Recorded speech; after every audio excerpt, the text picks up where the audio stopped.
मेरे पास में एक डीसी मोटर है जिसको मैंने ओपन कर रखा है। यह वाला जो पार्ट है इसको आर्मेचर बोलते हैं और मोटर के केज में आप देखोगे तो दो परमानेंट मैग्नेट लगी हुई है। दोनों मैग्नेट के बीच में इस मैग्नेट का मैग्नेटिक फील्ड होता है, पर हमें यह दिखाई नहीं देता है, बस अपने होने का एहसास दिलाता है। जैसे मेरे पास एक कील है, यदि इसको मैं मैग्नेटिक फील्ड के बीच में लेकर जाता हूँ तो मैग्नेट का मैग्नेटिक फील्ड इस कील को अपनी तरफ अट्रैक्ट कर लेगा। और सबसे इंटरेस्टिंग बात, यदि मैं इस कील को इस मैग्नेटिक फील्ड के बीच में रोटेट करूंगा तो इसमें वोल्टेज जनरेट होगा। अब इस आर्मेचर को मैग्नेटिक फील्ड के बीच में रखते हैं और जोरदार घुमाने का, तो आप देखोगे ये इलेक्ट्रिसिटी जनरेट कर रहा है और बल्ब भी जल रहा है। तो यही तो मैंने बताया था, सॉरी मैंने नहीं, आज से कई साल पहले मिस्टर फेराडे ने बताया था, जिसको अभी हमने देखा था कि आर्मेचर के ऊपर एक कंडक्टर ही तो लपेटा हुआ है। जब कंडक्टर मैग्नेटिक फील्ड के अंदर जो लाइन्स है उनको रोटेट करते हुए कट करेगा तो इस कंडक्टर को एक फोर्स फील होगा और इस फोर्स को हम इलेक्ट्रोमोटिव फोर्स बोलते हैं। और इंटरेस्टिंगली वोल्टेज का दूसरा नाम फोर्स ही होता है। चलो बहुत बढ़िया, लेकिन इतना आसान है नहीं। जब बड़े लेवल पर सिंक्रोनस जनरेटर की बात करते हैं तो कंसेप्ट तो यही काम करता है, लेकिन थोड़ा इसको मॉडिफाई करना जरूरी है। Thermal, hydro, nuclear power plant, इसके अलावा विंड टर्बाइन और भी जितने पावर प्लांट है सभी मिलकर 80 से 90% इलेक्ट्रिसिटी जनरेट करते हैं और इन सभी में ऑलमोस्ट एक ही जनरेटर यूज होता है जिसको बोलते हैं सिंक्रोनस जनरेटर। और आज के टाइम में जो इलेक्ट्रिक व्हीकल है उनमें इस जनरेटर की छोटी सिस्टर सिंक्रोनस मोटर लगी रहती है।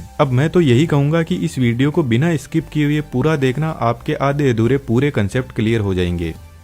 इस मोटर के एग्जाम्पल में अपन ने देखा मोटर में परमानेंट मैग्नेट लगी हुई है जिसका मैग्नेटिक फील्ड एकदम फिक्स होता है, लेकिन एक मैग्नेट हमारे पास में और होती है। यदि एक वायर को हम कुछ इस तरीके से लपेटकर एक कोयल बना लेंगे और इस कोयल में डीसी सप्लाई देंगे तो कोयल अपने आसपास में मैग्नेटिक फील्ड जनरेट करेगी। अब इस परमानेंट मैग्नेट के फील्ड और इस कोयल वाले फील्ड में एक पैसे का ही फर्क नहीं है, दोनों में ही नॉर्थ और साउथ पोल है। बस इतना सा फर्क है, यदि हमने कोयल की डीसी सप्लाई हटा दी तो इसका मैग्नेटिक फील्ड भी बंद हो जाएगा, इसलिए इसको टेम्परेरी मैग्नेट बोलते हैं। लेकिन इसकी एक खास बात है, यदि हम वोल्टेज की सप्लाई बढ़ा देते हैं तो इसका मैग्नेटिक फील्ड स्ट्रॉन्ग होता जाएगा और परमानेंट मैग्नेट का फील्ड उसके पास में हमेशा रहेगा जिंदगी भर तक। अब उसको इंक्रीज तो नहीं कर सकते, लेकिन टाइम के साथ में वह कमजोर जरूर हो जाएगा। यह एक छोटी मोटर है, इसलिए इसकी वाइंडिंग रोटर पर की हुई है, तो वाइंडिंग रोटेट करती है और मैग्नेट फिक्स होती है। लेकिन जब हम सिंक्रोनस जनरेटर पर पहुंचते हैं तो एक synchronous generator 1500 mega volt ampere power generate करता है, जो साइज में काफी बड़े होते हैं। और इतने बड़े जनरेटर में यदि आर्मेचर वाइंडिंग हमने रोटर पे लगा दी तो यह तबाही मचा देगा, क्योंकि इंडिया में थर्मल पावर प्लांट पे लगा हुआ सिंक्रोनस जनरेटर 3000 आरपीएम की स्पीड में रोटेट करता है। और इतनी हाई स्पीड में आर्मेचर वाइंडिंग यदि रोटेट करेगी और बाय चांस इसका कोई पार्ट इतनी स्पीड में खुल जाए तो बंदूक की गोली की स्पीड से जाएगा। और इतनी हेवी मशीन रोटेट करेगी तो आसपास के एरिया में बहुत वाइब्रेशन होगा। इसलिए बड़े जनरेटर में आर्मेचर वाइंडिंग फिक्स होती है जो स्टेटर पर बाहर की साइड में लगी रहती है, जिसका एक बड़ा बेनिफिट है कि यह वाइंडिंग गर्म होगी तो इजीली इनको कूलिंग प्रोवाइड की जा सकती है। और स्टेटर फिक्स होने की वजह से हेवी वोल्टेज और करंट को इजीली कलेक्ट किया जा सकता है।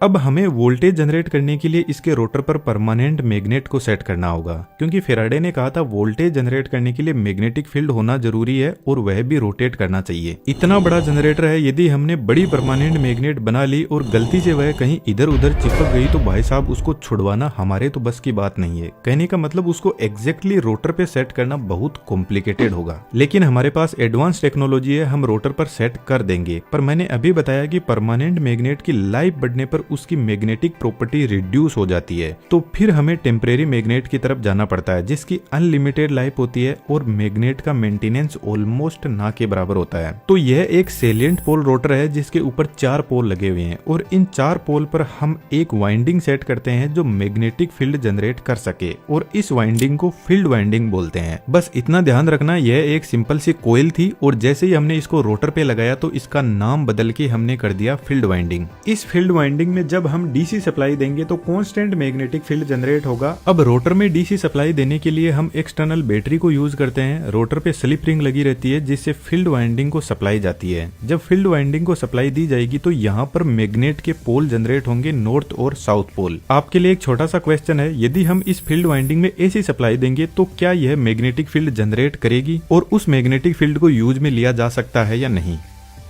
एक इम्पोर्टेंट बात, जनरेटर का रोटर थर्मल पावर प्लांट पर टरबाइन रोटेट करवाता है। अदर पावर प्लांट में जो भी एनर्जी का सोर्स है उससे रोटेट करवाया जाता है और हम मान के चलते हैं कि टरबाइन के पास में इनफाइनाइट एनर्जी होती है। तो इजी अंडरस्टैंडिंग के लिए हम स्टेटर पे एक वाइंडिंग रखते हैं जो सिंपल सी एक कोयल है बस, और रोटर को रोटेट करवाते हैं।